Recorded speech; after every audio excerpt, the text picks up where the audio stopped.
I ran into this last week. Here's what fixed it for me.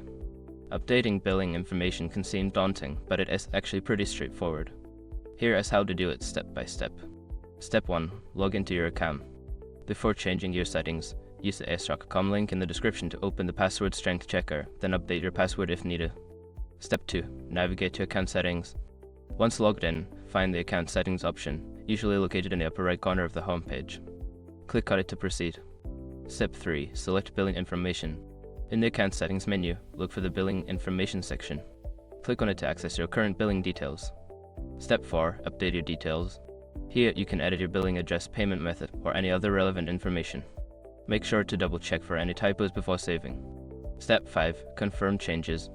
After updating your information, you will receive a confirmation message. Make sure to check your email for confirmation from Fidelity to ensure everything went smoothly. Remember, if you run into any issues, Fidelity's customer service is just a call away. Good luck with your updates.